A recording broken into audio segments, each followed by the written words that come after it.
অনুরাগী ছোঁয়া ধারাবাহিকের আগামী পর্বে দেখা যাবে কৃষ্ণ যে হোটেলে থাকে সেই হোটেলের একটা রুমে ওঠে দীপা। তবে দীপা পরদিন সকালবেলায় আশ্রমের উদ্দেশ্যে রওনা দেয়।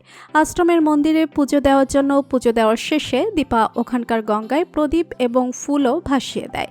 তবে রূপার সাথে সেখানে দীপার ধাক্কা লাগলেও রূপা নিজের পরিচয় দীপার কাছে বলে না, বরং নিজের আসল পরিচয় মাকে দেখলেও আড়ালেই রাখে রূপা, কারণ ভেবেই নেয় মা তাকে পুলিশে দিয়ে দেবে। তবে নিজের মেয়েকে চিনতে পারে দীপা বুঝতে পারে অভিমানে মুখটা করে নিচ্ছে রূপা, তাই রূপা যে আশ্রমে থাকে সেই আশ্রমে ছুটে যায় দীপা যখনই উদ্গ্রীব হয়ে আশ্রমের মধ্যে ঢোকে, বৈষ্ণবী দিদি দীপাকে বলে, আপনি এখানে এত উদ্গ্রীব হয়ে এসেছেন, কি হয়েছে মা আপনার? তখনই রূপা ঘর থেকে বেরিয়ে এসে বৈষ্ণবী দিদিকে বলে, যশোদা মা, ওনাকে এখান থেকে চলে যেতে বলো।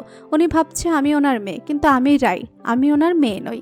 তবে দীপা রূপার এই অভিমান বুঝতে পেরে বৈষ্ণবী দিদিকে বলে, বৈষ্ণবী দিদি, আপনাদের রাই আমার রূপা, আমার হারিয়ে যাওয়া মেয়ে রূপা।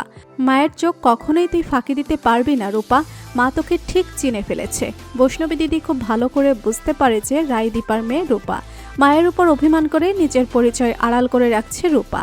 তো বন্ধুরা, তোমরা এটাই চাও তো যে এভাবেই যেন রূপাকে খুঁজে পেয়ে রূপার মনে থাকা সকল অভিমান ভাঙ্গায় দীপা? কমেন্ট করে জানিয়ে দাও তোমাদের মতামত। আর আমাদের চ্যানেলে নতুন হয়ে থাকলে চ্যানেলটি সাবস্ক্রাইব করে রাখুন, যেন অনুরাগী ছোঁয়া ধারাবাহিকের আগামী পর্বের আপডেট ভিডিও সবার আগে পৌঁছে যায় আপনাদের কাছে। ধন্যবাদ সবাইকে।